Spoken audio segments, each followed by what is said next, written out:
drips away, days burn, disintegrate, years roll along and fade. Don't let them slip away. Right here, right now, today. These are the good old days. Right here, right now, today. Hey, these are the good old days. In 1978, small toy company Kenner released the Star Wars action figures, and without knowing it, changed the toy game forever, ushering in a golden era of action figures. Establishing the 3 3/4 inch action figure size, moving away from the 8 and 12 inch dolls with cloth goods. The years that followed saw so many companies release so many action figure lines, it was really something to behold. Something you can't really understand unless you were there living it. After the success of Star Wars, Kenner kept at it, releasing such lines as Superpowers, Masks, Centurions, Raiders of the Lost Ark, Robocop, Swamp Thing, Batman, and many, many more. So it was no surprise that in 1991, when a new Robin Hood movie coming out, starring Kevin Costner, got an action figure line by Kenner. This line of toys is often remembered as being quirky or unique, or maybe less than great, because all of their figures were simply just reused molds from the Kenner archive, utilizing Superpowers, Star Wars, and even Robocop molds. However, I think these figures are fantastic. These figures, despite the reuse of molds they had incredible soft goods, had bows that actually shot arrows, and are incredibly tough figures. It's hard to find these figures in rough shape now, aside from the cloth goods, of course. And it was a very playable, fun toy line. Now, as history shows, we got one wave, it was here, and it was quickly gone. But there was a planned second wave we never got. So today, we're going to look at some images of that planned second wave, and we're going to use the same style of reuse of molds and accessories that Kenner used, and see if we can't recreate the second line of Robin Hood action figures to add to my collection.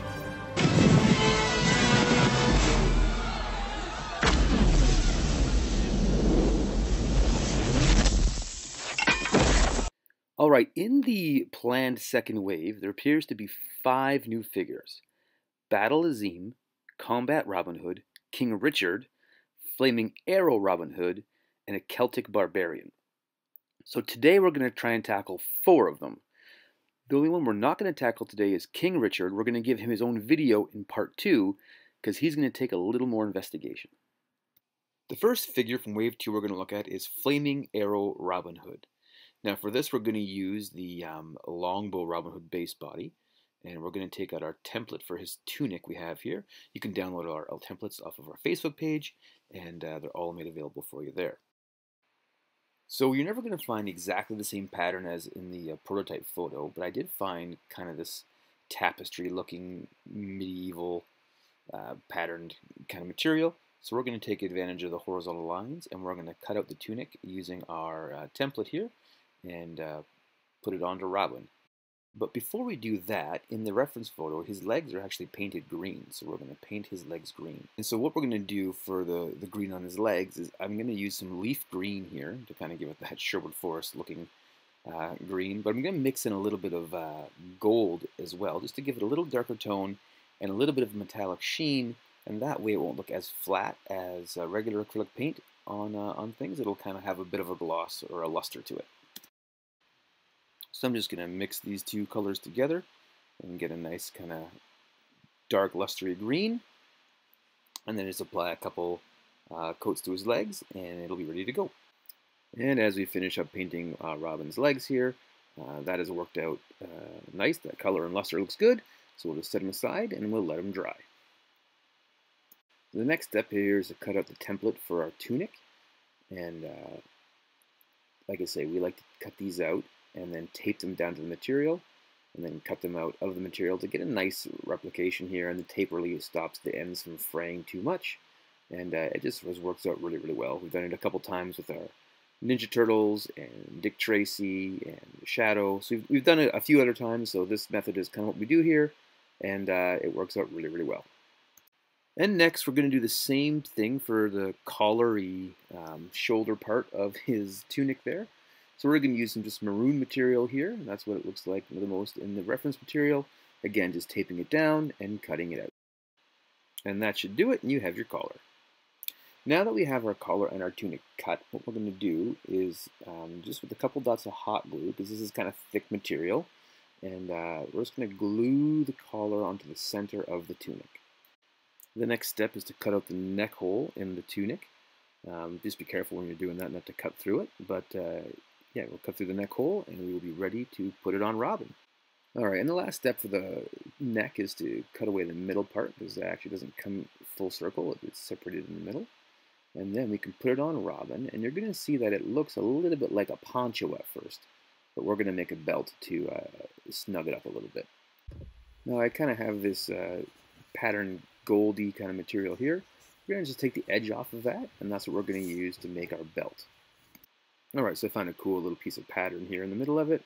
We're going to cut that out, and that's going to be Robin's belt. Alright, and just using a dab of hot glue on the back here, we will use that to secure the belt on. And he is almost done. Now, we're going to take this metallic gold marker and just start doing some decoration around the collar here. And it should show up nice. We're just going to put a couple little coats on it here. And when you're done that, you should have an almost ready to go Flaming Arrow Robin Hood.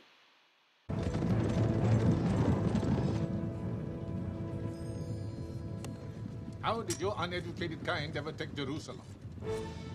God knows. The next two figures we're going to look at are Combat Robin Hood and Battle Azim. We're going to look at them together because they have very similar coats, and we're going to use the same pattern for both of their coats. Alright, so we're going to be using just a standard Azim figure and the crossbow Robin Hood figure for the Battle and Combat Robin Hood. Now, this igloo-looking pattern here is for Azim's headdress, and the other template pieces are for a coat very similar to our Dick Tracy coat.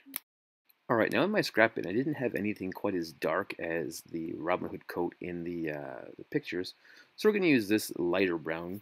I think it's going to look just fine, and those are just prototypes anyways. We're going for the general look and feel. So the first thing is to tape down our pattern and then cut out the body of the coat. Once we have the body of the coat cut out, just do a quick check to make sure it's going to fit on Robin Hood properly here. So just put it up over his shoulders, and it's not going to be trimmed properly yet, but you'll be able to see that it's going to kind of work on him more or less, and there you go. It's going to fit on him quite nicely. And once you have Robin Hood's coat cut out, just do the same thing for Azim in a maroon color. The same maroon we use on Robin Hood's collar. Now the next thing we're going to do is the sleeves. We have this H pattern we cut out. We're going to glue these sleeves together along the seam.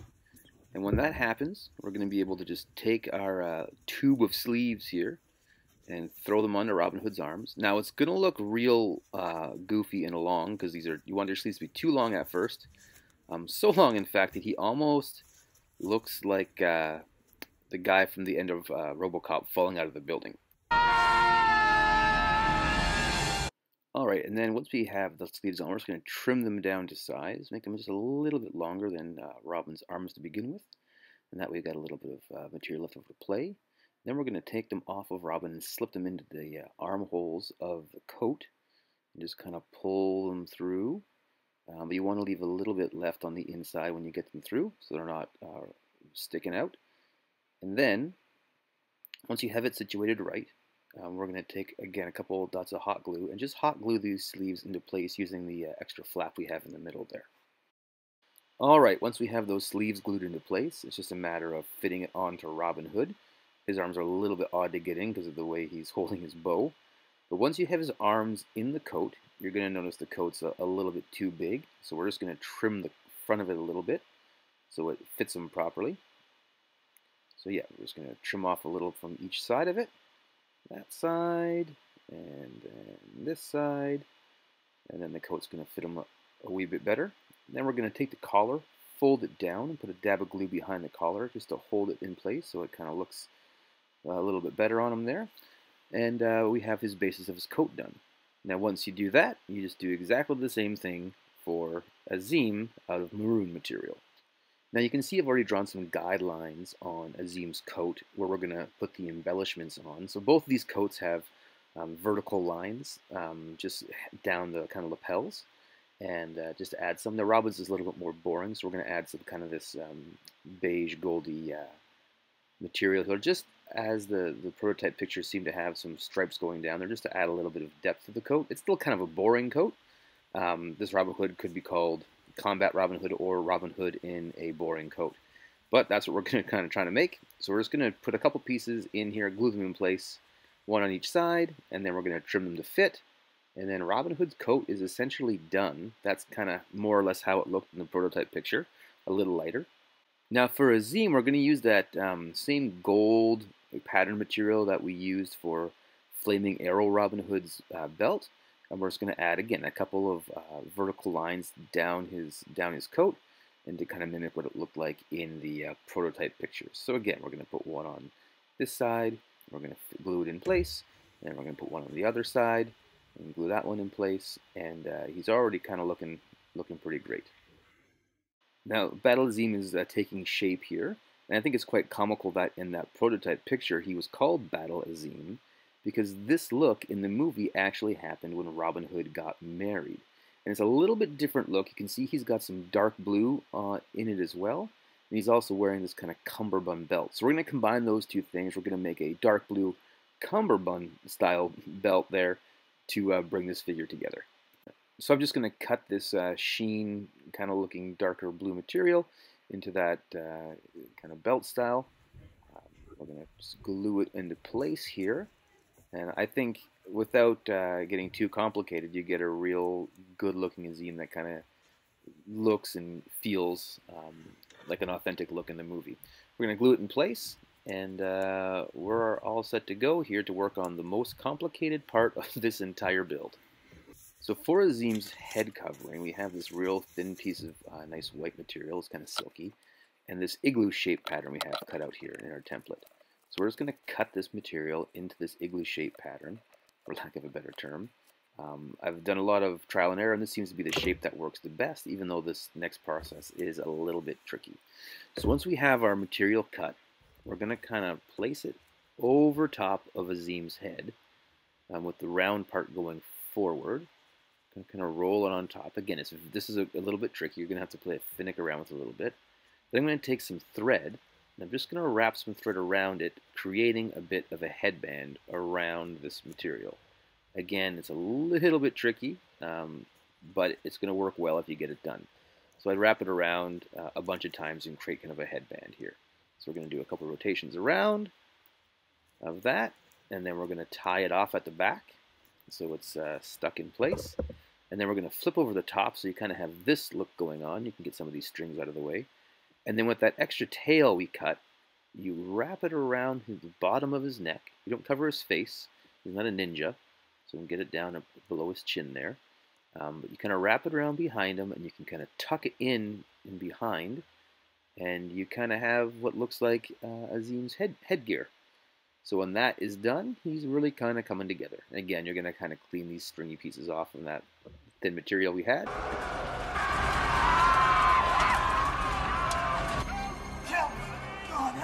Allah be merciful.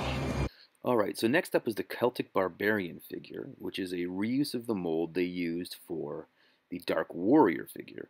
Now, that figure itself was a reuse of the Hawkman from the Superpowers mold. And you can see underneath his chainmail, the Dark Warrior figure, they painted the chest harness brown, just to kind of give it a browner look. Now, in the Celtic Barbarian prototype figure, they have painted over that a flesh color. But I'm going to leave it brown because I think it looks better than a flesh-colored harness. So the other thing that I can't quite tell is if it's a mask or if it's just paint over top of the eyes and nose of the Celtic Barbarian. But because they had face paint in the movie, we're just going to put a little bit of black face paint onto this character and move forward. So you can see here we've got I just put a little bit of black paint on his face where it would be. And the rest of this figure is actually pretty easy. We have some faux fur here. And we're going to make him some like He-Man style furry underwear. And the best way I find to do that is just to kind of cut it to size, whatever you think looks good. It's fur, so it's a little bit more forgiving. We're going to wrap it around, and then we're just going to take a black elastic and use that as a belt to hold it on. So just going to fire that up here, and it actually looks very close to the prototype picture, and I'm pretty sure that's how they held it on when they made that prototype.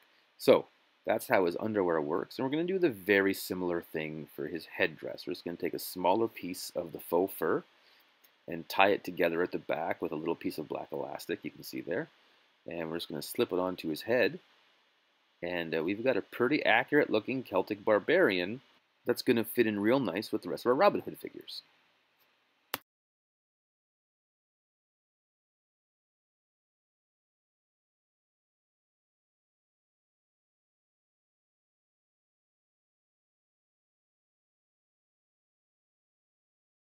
So there was a lot of sword fighting in the Robin Hood movie, but the only figure who came with a kind of a proper sword was the Sheriff of Nottingham.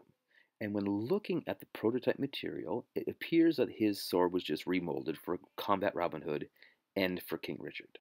So I designed up and printed a copy of the Sheriff of Nottingham's sword. I then thought I'd print a bunch of these off for other characters as well, but I realized the only people that could handle this sword because of the hands are the Sheriff and Robin Hood and Azim. So I printed off another version that has a handle that the rest of the characters, like Little John, Friar Tuck, Will Scarlet, the Dark Warrior, could all have, so they could all have some swords. I then realized that I think this version of the sword was actually supposed to be the Locksley sword that the Sheriff of Nottingham stole from Robin Hood's dad when he was murdered, as opposed to the more conventional sword that the other heroes used throughout the movie. So I quickly designed up a more generic sword that Robin Hood and Azim and Sheriff of Nottingham could hold, as well as a version that Will Scarlet and Friar Tuck and Little John and the Dark Warrior could hold. So in addition to these 4 swords, we've designed up Azim's scimitar, printed here in gold. We designed up a mace for the Celtic Warrior as my homage to the superpowers. We designed up Robin Hood's bow. We designed up the crossbow as well as regular arrows and flaming arrows. Now, all of these weapons are available for download on my Cults 3D printing design page, and I'll have a link to that in the description.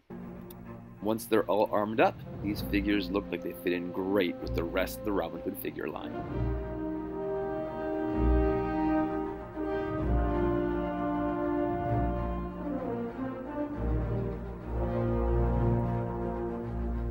So there you go. There's our take on completing that second wave of Kenner Robin Hood figures that we never actually got. But you're going to want to tune into part 2 where we tackle the most unique figure of this line, the King Richard figure. Had to do a little more investigating on that, but it's going to be fun to tackle that as well. If you like what we're doing, if you had a lot of fun, if you also loved the Robin Hood Kenner line, like, subscribe, ring the bell, do all the YouTube stuff, comment below, and we will see you on the next video.